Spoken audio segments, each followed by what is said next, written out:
Hai, Assalamualaikum warahmatullahi wabarakatuh. Tap-tap skrin dulu korang dan share-share live kita. Hai, Waalaikumsalam. Saya rasa gelap gila lah. Korang nampak saya gelap tak? Korang nampak saya gelap tak? Saya kena terangkan tab ni supaya saya tak gelap. Sebab pakai tudung putih kot.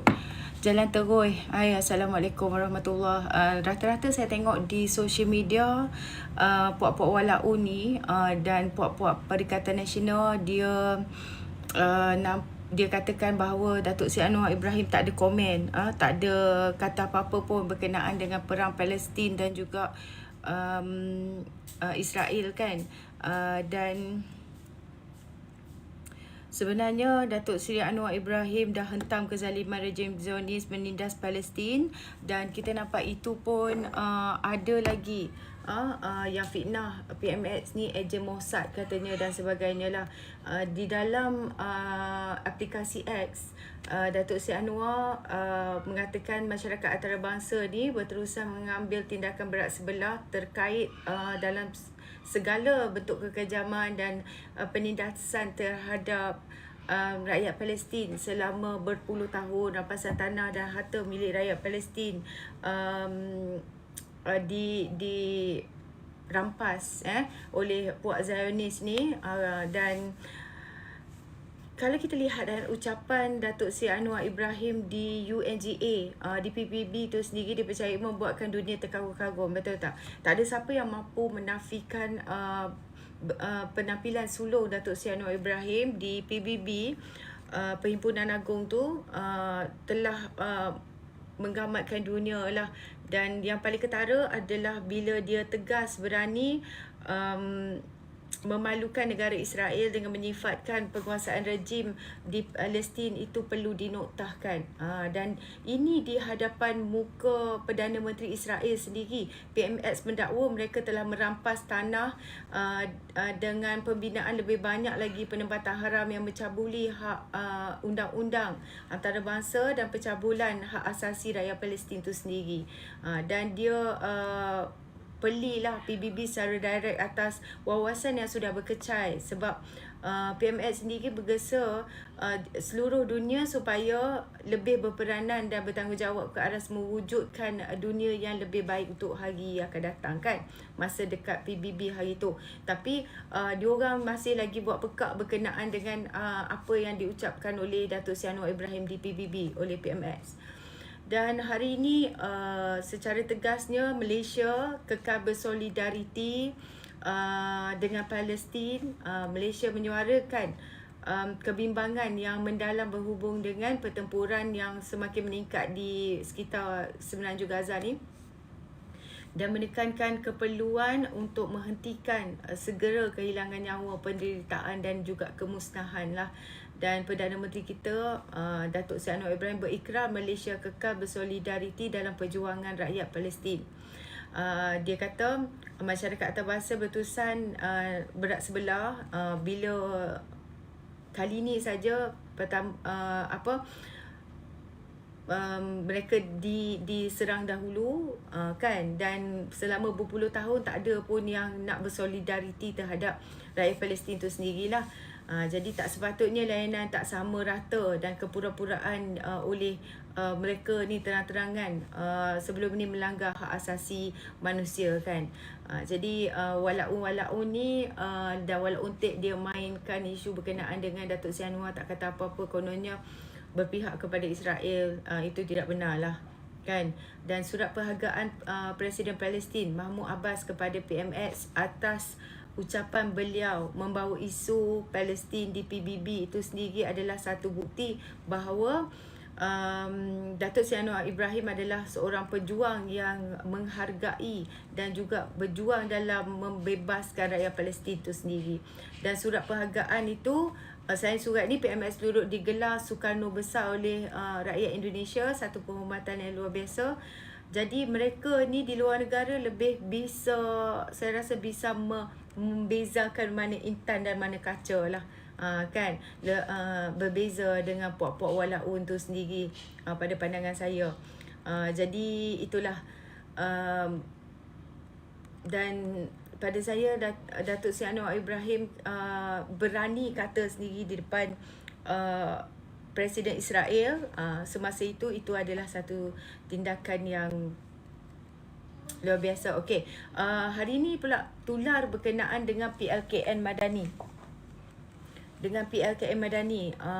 tahniah, akhirnya Kerajaan Madani melaksanakan kembali latihan khusus buat remaja bagi membentuk generasi yang dilengkapi dengan literasi politik dan kenegaraan yang mungkin lebih komprehensif lah, kan, kita boleh sifatkan, sebelum mereka dibenarkan untuk memangkah di atas kertas undi untuk memilih pemimpin negara.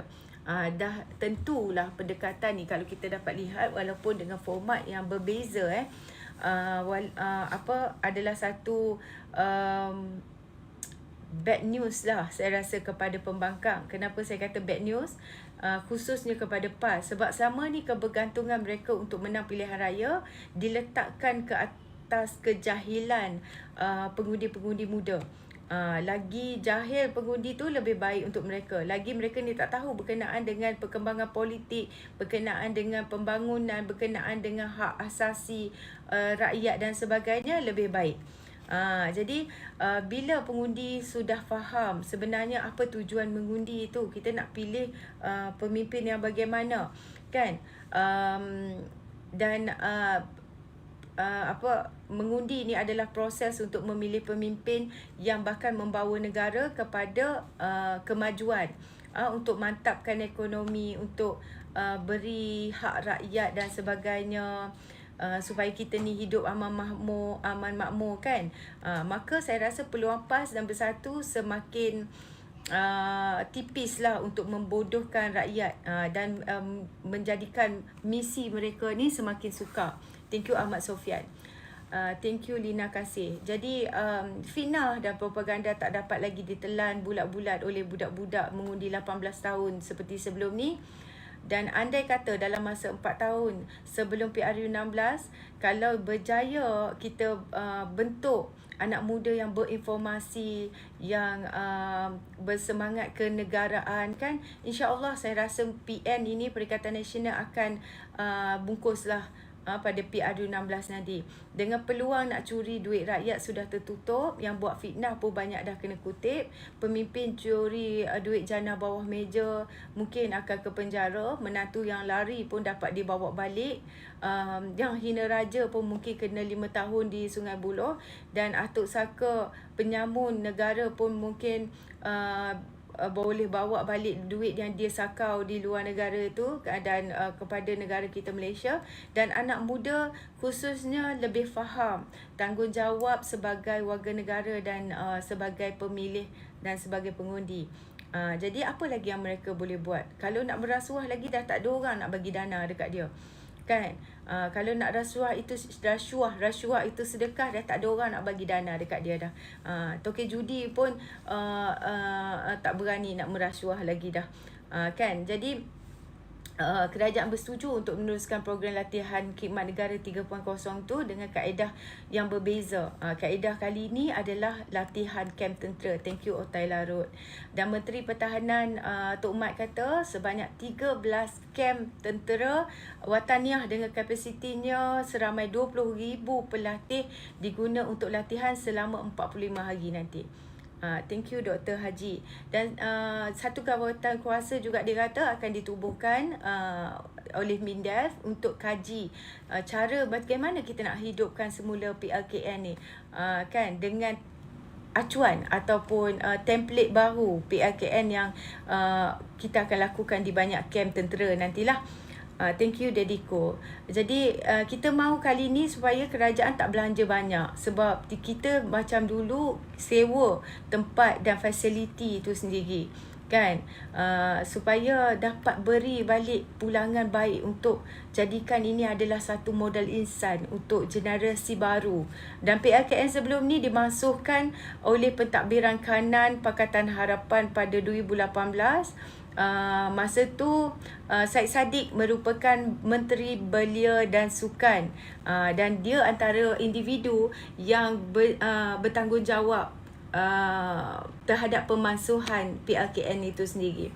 Dan selain daripada PLKN, yang turut dimasukkan adalah Biro Tata Negara yang dianggapnya wujud unsur doktrin politik. Jadi PLKN 1 ni diasaskan sejak 2004 dan ditambah baik PLKN 2.0 pada 2016, dan PLKN 2.0 dilaksanakan 2 fasa melibatkan program pembelajaran dan juga adalah di berapa 81 tak silap camp di seluruh negara.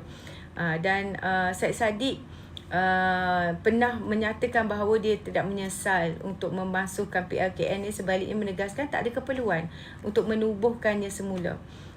Dilihat sebagai satu pembaziran wang lah pada masa dulu. Ini sekejap di dalam ini menurut akhbar utusan. Okey. Dan satu benda yang saya rasa memalukan lah, ada seorang MP yang suka dia nak mencela, kononnya nak buktikan bahawa dia ni ada benda yang dia nak tanyakan kepada menteri lah, kan. Siapa tu? Orang tu adalah, sekejap,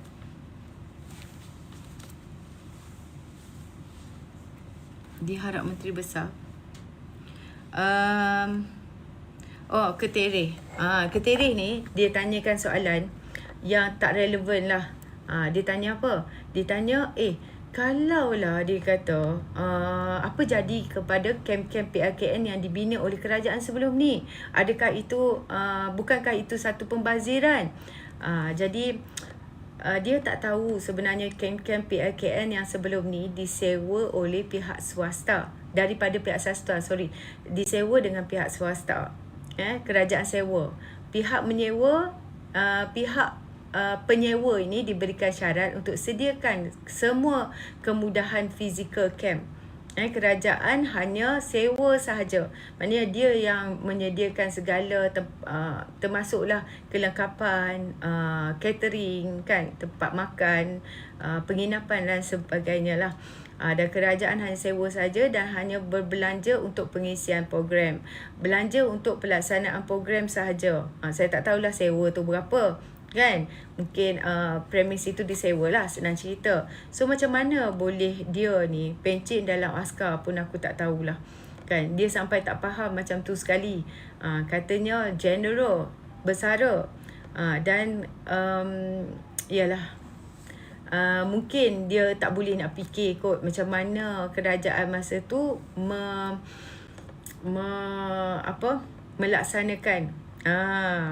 melaksanakan PLKN ni. Jadi dia ialah first time jadi ahli parlimen, katakan.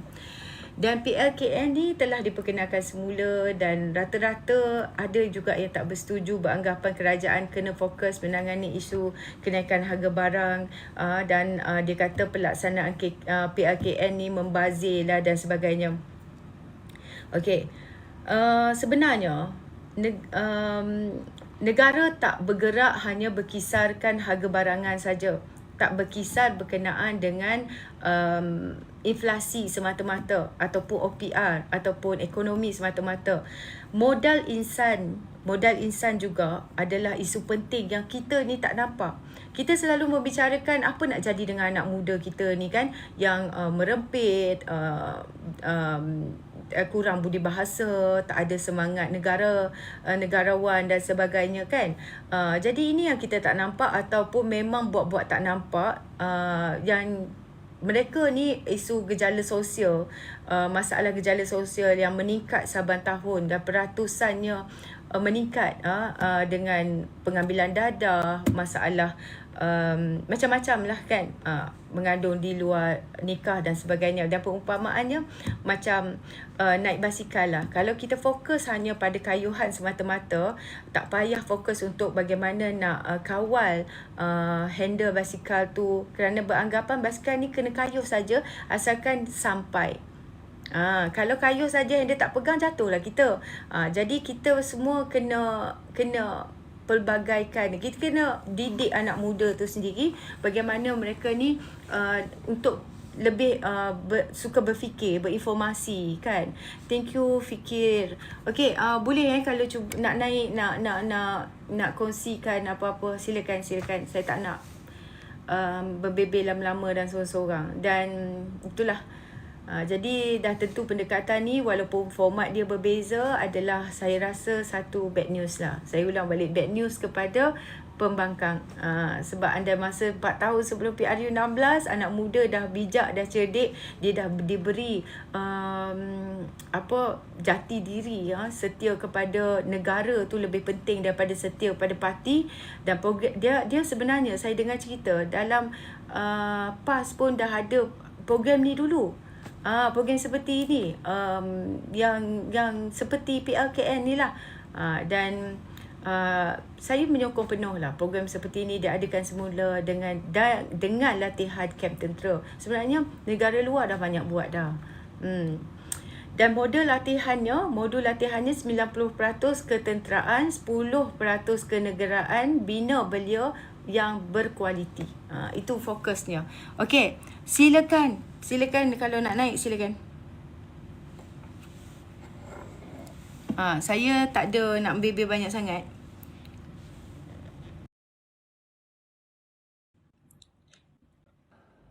Okey. Hai Fitri. Lama tak naik. Lama cuti. Okey. Apa pendapat Fitri tentang PLKN dia buat semula, Fitri? Apa? Macam mana? PLKN 3.0 dia adakan semula.